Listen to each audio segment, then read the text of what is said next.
Bismillahirrahmanirrahim. Assalamualaikum warahmatullahi wabarakatuh.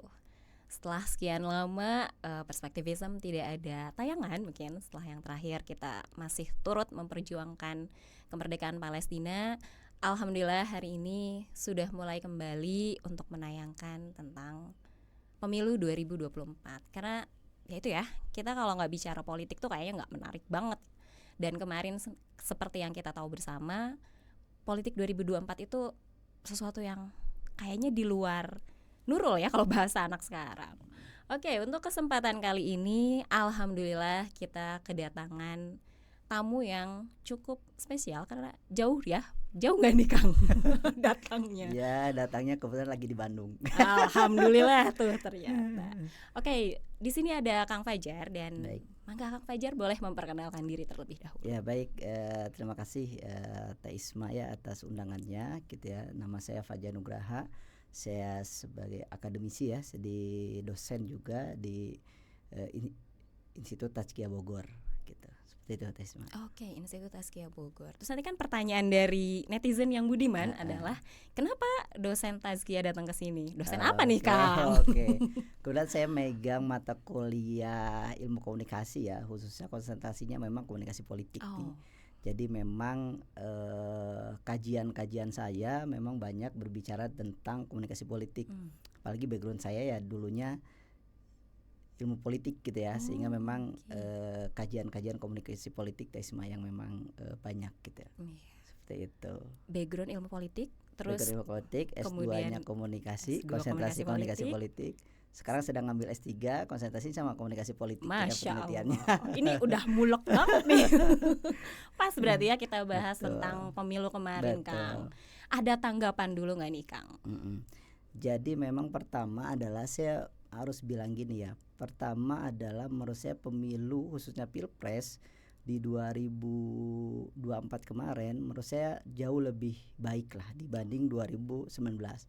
Kenapa? Pertama adalah narasi-narasi yang memang berkembang di 2024 gitu ya, itu tentunya berbeda dengan narasi-narasi 2019 gitu ya. Nah mungkin ada beberapa faktor Taisma. Pertama adalah dari segi polarisasi gitu ya.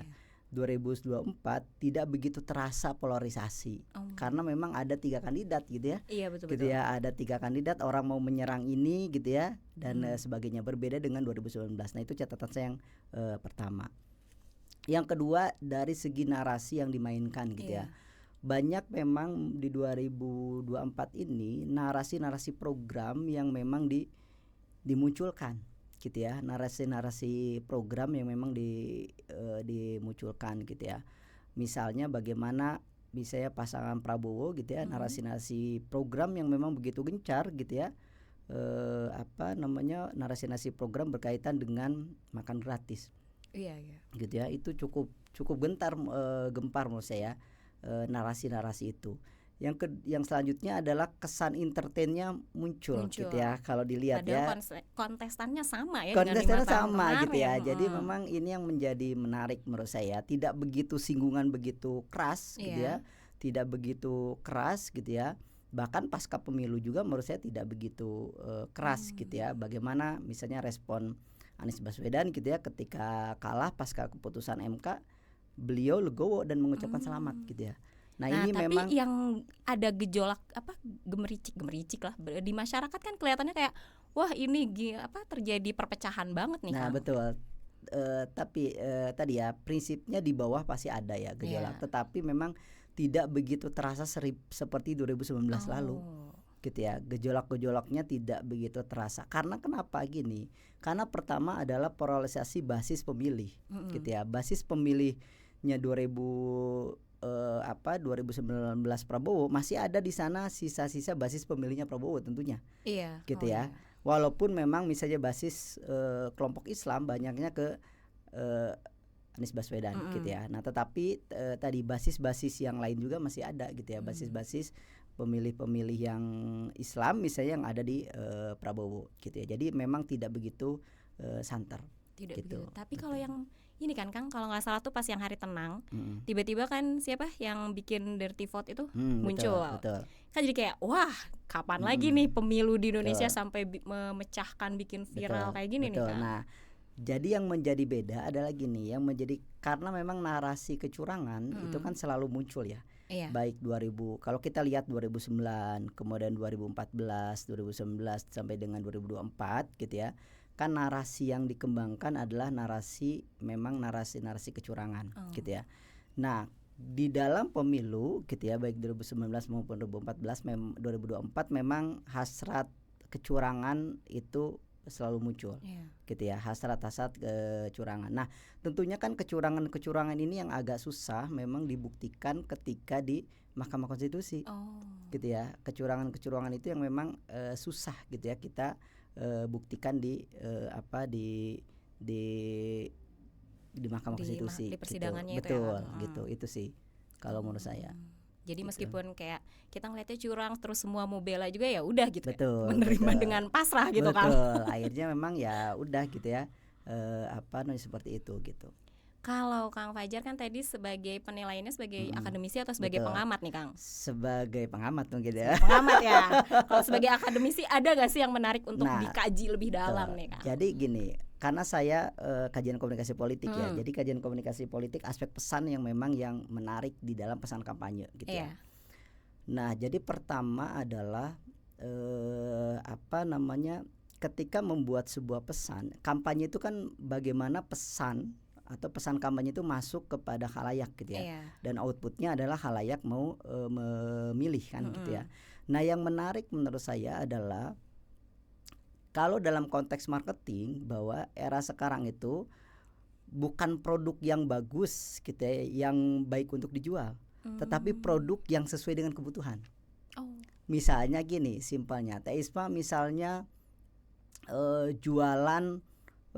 misalnya jualan gelas, yang gelas itu ada mutiaranya misalnya, kan produknya bagus. Tapi ada nggak orang yang butuh itu? Ya belum tentu juga. Belum tentu juga gitu ya.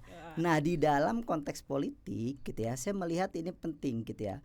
Pertama adalah kita harus melihat dari segi demografi ya, demografi pemilih. Mau nggak mau gitu ya, bahwa masyarakat Indonesia, pemilih Indonesia itu adalah rata-rata lama sekolahnya adalah 8 tahun. Kalau rata-rata 8 tahun berarti dia nggak lulus SMP dong. Benar ya? Benar. Gitu ya tingkatnya. Sehingga tadi ya pesan kampanyenya adalah pesan kampanye yang mudah diingat. Kalau Teh Isma bandingkan bagaimana programnya Anies Baswedan dengan programnya Prabowo gitu ya. Programnya Anies Baswedan bagus banget gitu ya. Tapi sulit dicerna mungkin. Tapi sulit dicerna oleh kalangan masyarakat bawah gitu ya. Sehingga cenderung pemilih-pemilih Anies ini adalah pemilih-pemilih yang dia di kalangan pendidikan tinggi gitu ya. Gitu ya. Kalangan rasional. Berbeda dengan pesan-pesan yang dimunculkan oleh pesan Prabowo gitu ya. Gratis. Kenapa makan gratis? Kenapa tidak makanan bergizi?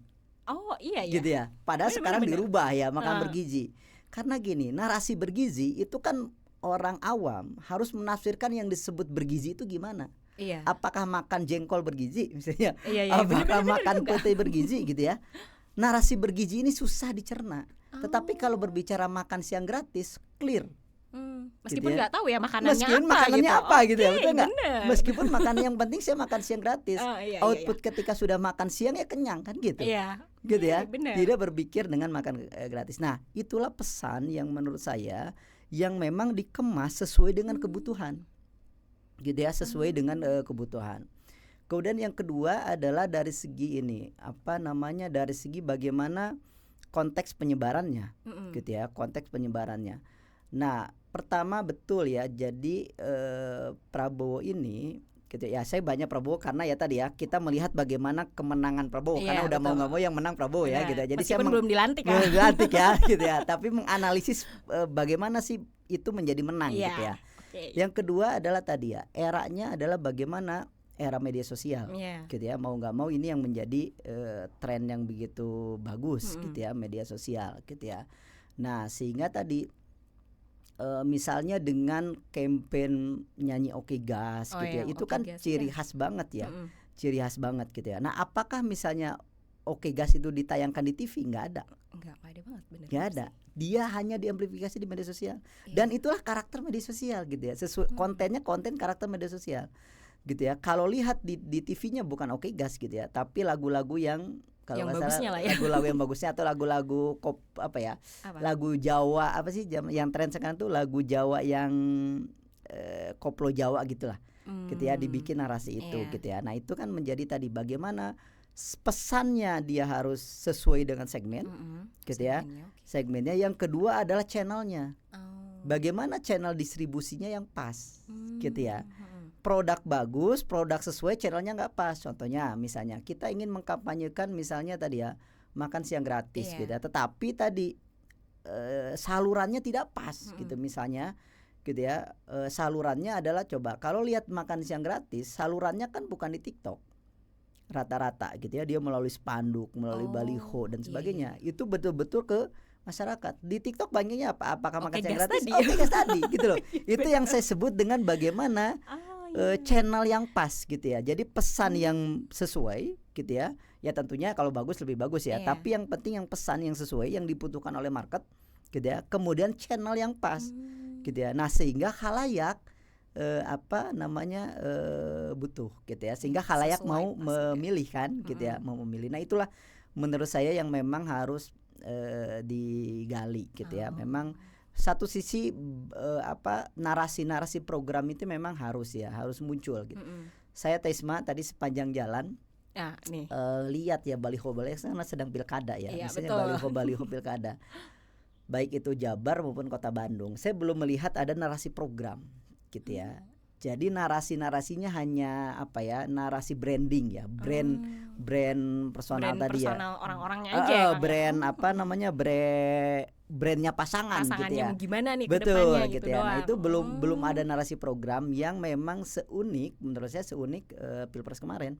Gitu ya. Nah, nggak tahu apakah memang belum ada gitu ya karena memang baru singkat atau memang seperti apa nih. Saya nggak tahu. Padahal kan itulah seharusnya yang dibutuhkan masyarakat. Janji-janji kampanye apa yang memang yang mau diberikan gitu ya untuk Bandung, misalnya untuk Jawa Barat ke depan juga. gitu. Seperti itu Jadi Tesma. emang program lebih efektif ya, Kang. Betul. Jadi misalnya tapi program yang sesuai dengan kebutuhan tentunya ya. Meskipun kayak tadi kan misalkan tokoh yang memberikannya ternyata sekarang kontroversial Iya, kan, tiba-tiba ada Fufu Fafa, Iya, apalagi nih Kang. Betul. Karena gini Tesma, pertama memang karakteristik pemilih Indonesia itu cepat lupa.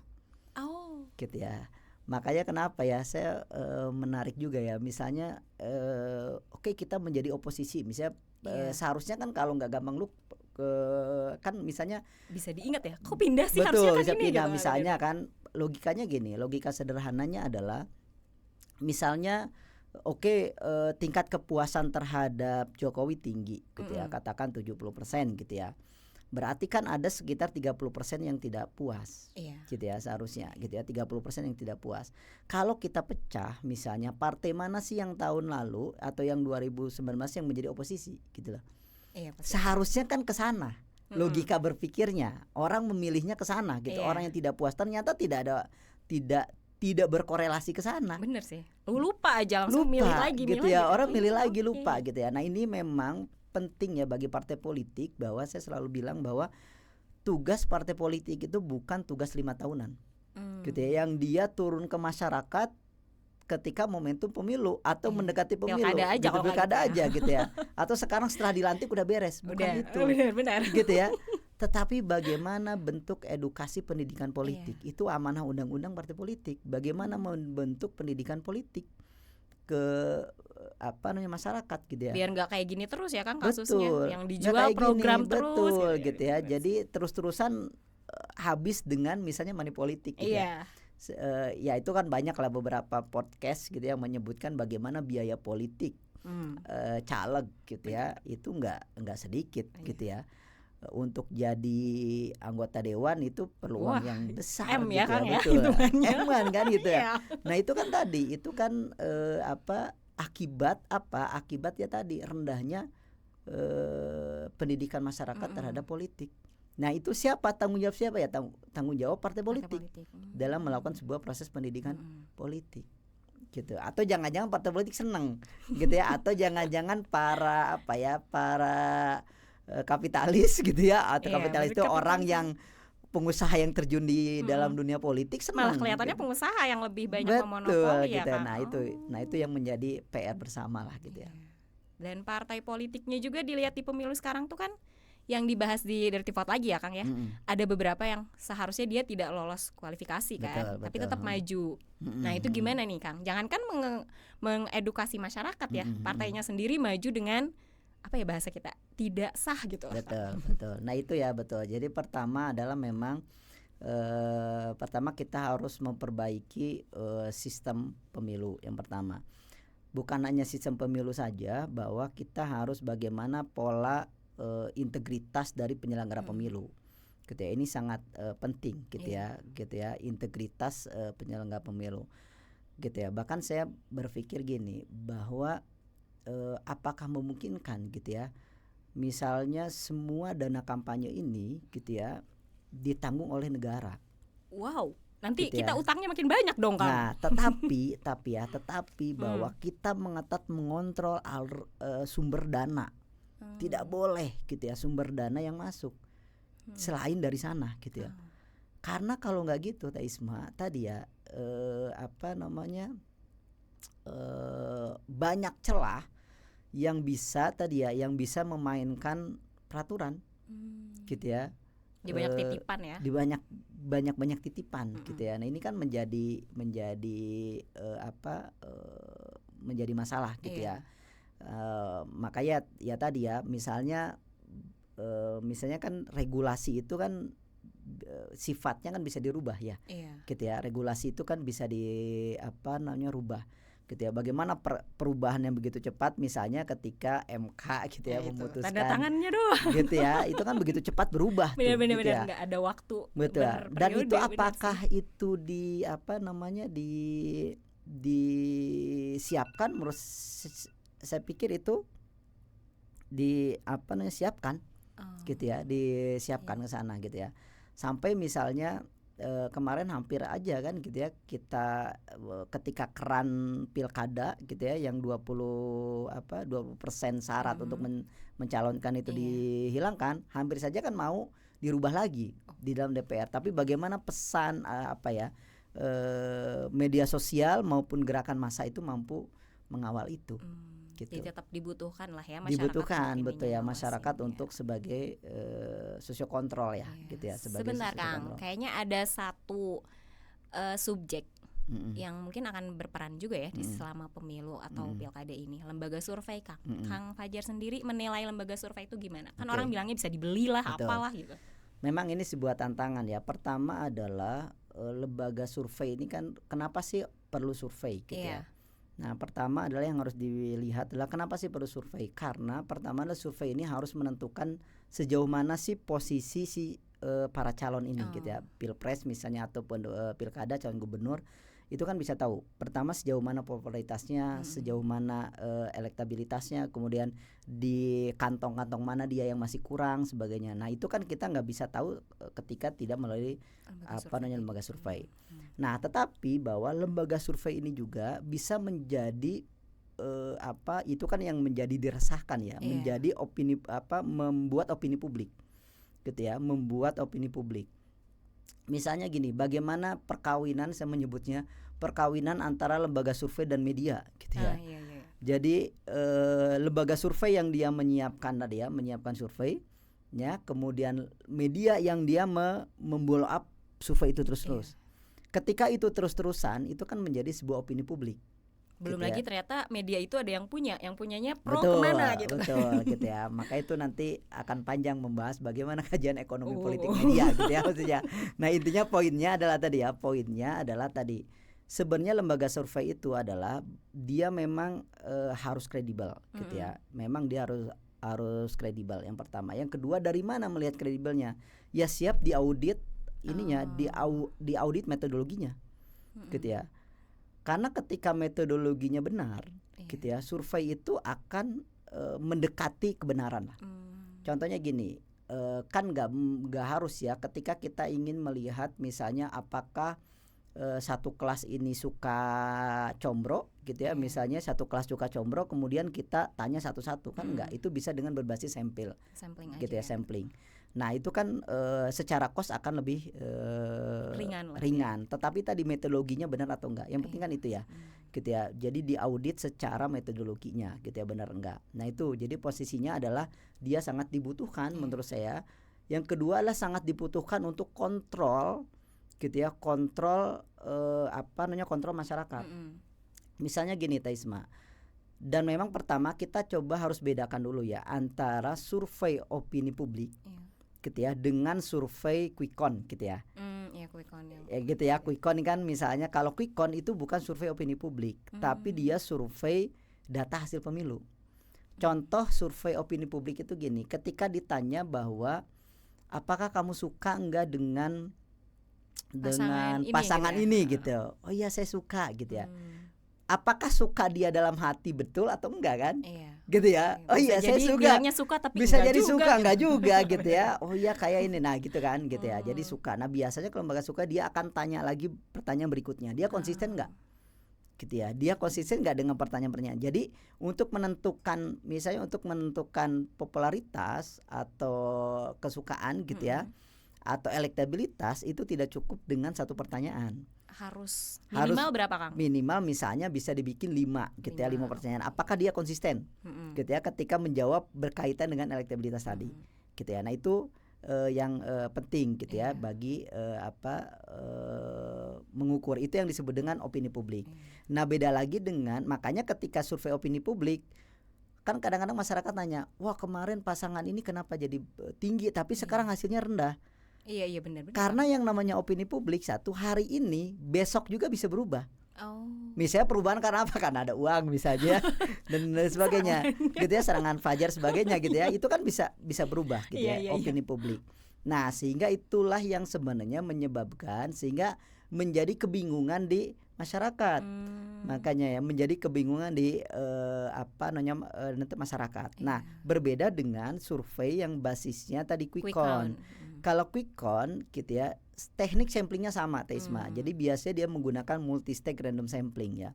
Tetapi yang diambil bukan opini publik datanya. Hasil surat suara. Betul, surat suara kan. Yang dia adalah hasilnya. Hasil suara-suara bisa bohong enggak? Enggak sih Kang. Enggak bisa bohong. Ada kecurangan. Kecuali gitu ya, petugas survei yang bohong.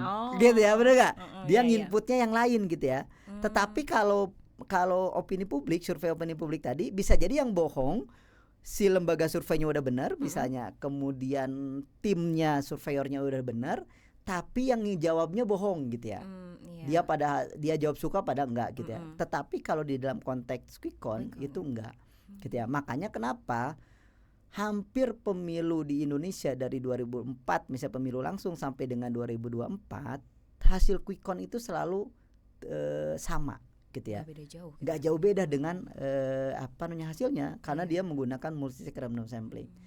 Gimana kok dulu bisa 2019 ada yang beda gitu ya. Nah ini berarti lembaga surveinya patut dipertanyakan secara metodologinya gitu ya, kenapa beda. Kecuali perbedaan itu masa range margin error gitu ya, kecuali perbedaan itu di dalam masa margin error. Nah itu terkait dengan survei ya, terkait dengan berarti survei. Kan yang kemarin sebelum pemilu tuh rata-rata surveinya opini publik berarti ya Kang? Betul, jadi survei opini kayak sekarang misalnya Gubernur Jawa Barat gitu ya, Deddy Mulyadi gitu ya, tinggi itu kan survei opini publik. Jadi belum tentu hari ini akan sama dengan besok. Nah tetapi maksud saya bagi tim kampanye itu sangat penting.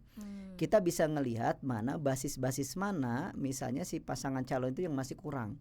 Karena gini, sebenarnya lembaga survei itu ketika survei bukan hanya melihat elektabilitas popularitas saja, gitu ya. Tetapi yang ditayangkan di media selalu itu, karena itu yang menarik, gitu ya. Padahal dia banyak variabel yang lain, misalnya program, gitu ya. Misalnya di wilayah pedesaan, di wilayah pesisir tentunya programnya berbeda, gitu ya. Program apa yang seperti apa yang dia misalnya butuhkan, itu menjadi poin penting bagi tim tim sukses di dalam meramu sebuah program. Yang saya sebut tadi ya, program itu harus sesuai dengan kebutuhan, gitu ya, sesuai dengan marketnya lah, gitu ya. Kalau pasarnya ini gimana pasarnya gimana gitu ya. Jangan sampai kita masarin misalnya bantuan apa namanya perahu tapi di wilayah Di pegunungan.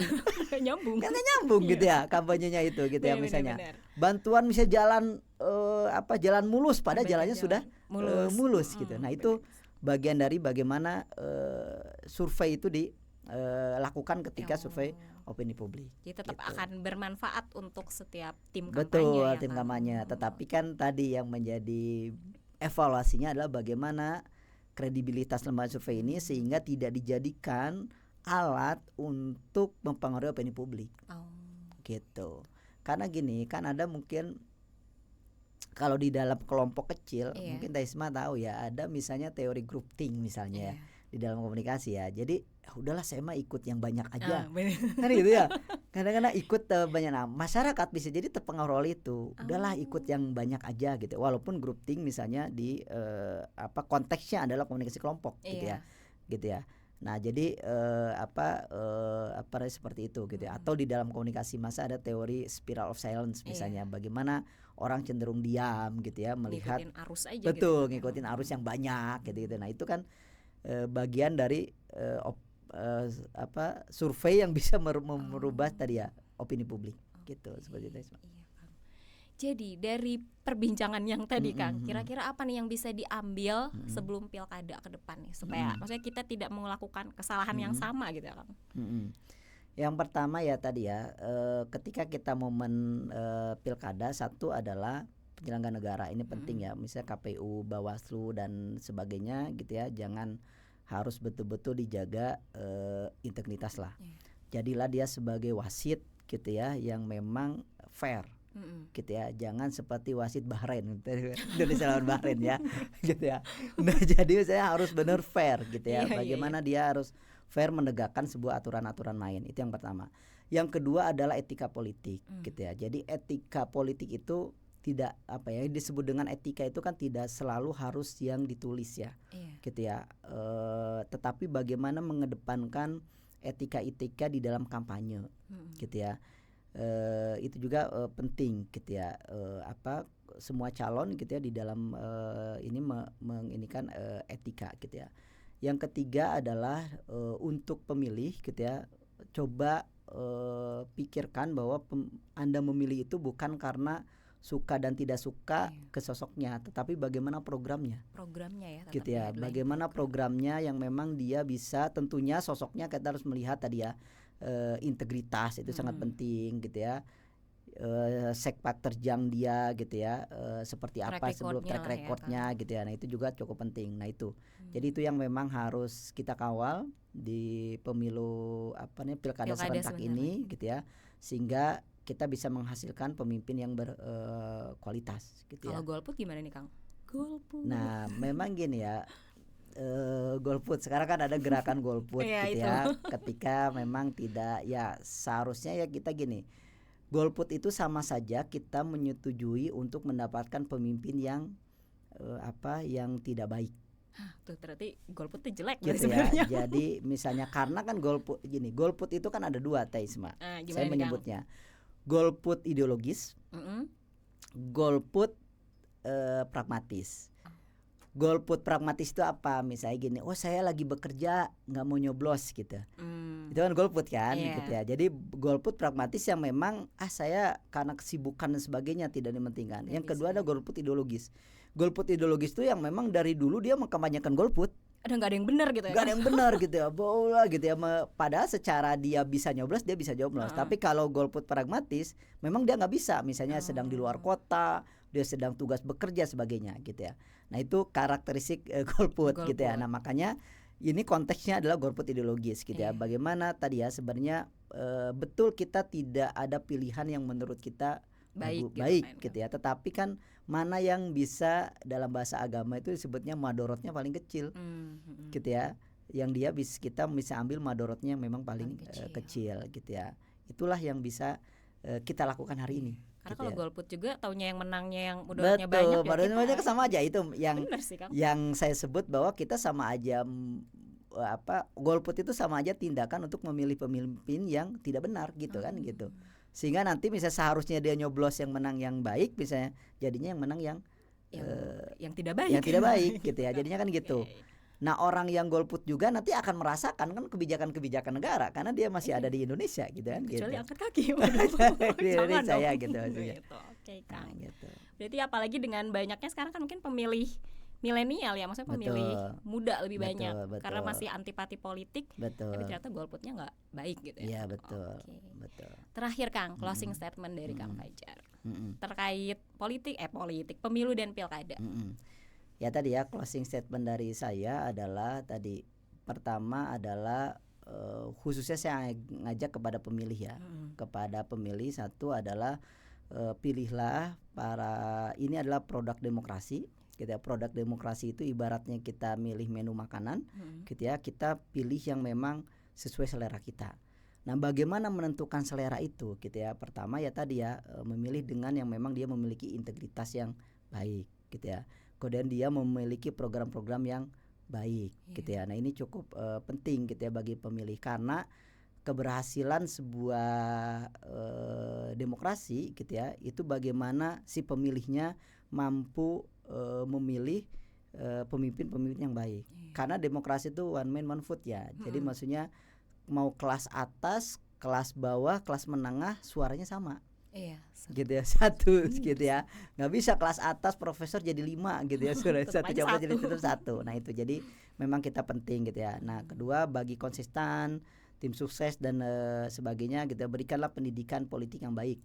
Gitu ya bagi masyarakat gitu ya, bukan hanya mengedepankan keuntungan sesaat gitu ya, tetapi bagaimana kita memberikan edukasi politik yang baik kepada masyarakat. Oke, Seperti itu, terima kasih Teh Isma. Kang Fajar atas waktunya sudah Sama-sama, jauh-jauh datang Teh ke Isma. sini. Semoga dilancarkan kuliah ya Kang ya, kuliahnya dan kegiatan Siap, dunia siap. akademisinya. Siap. Oke, ya itulah ternyata di balik mungkin kita ngeliatnya kemarin gonjang-ganjing pemilu tuh buruk banget ya, tapi ternyata masih ada hal-hal yang bisa kita kaji dan kita ambil sisi positifnya dan dijadikan pelajaran untuk pilkada ke depan ya, karena sebentar lagi itu. Terakhir dari saya, ya jangan menyia-nyiakan kesempatan yang ada di depan mata kita gitu. Salah satunya tadi ya, untuk memilih. Jadi jangan sampai ada yang golput. Terima kasih banyak. Billahi taufiq wal hidayah. Wassalamualaikum warahmatullahi wabarakatuh. Waalaikumsalam.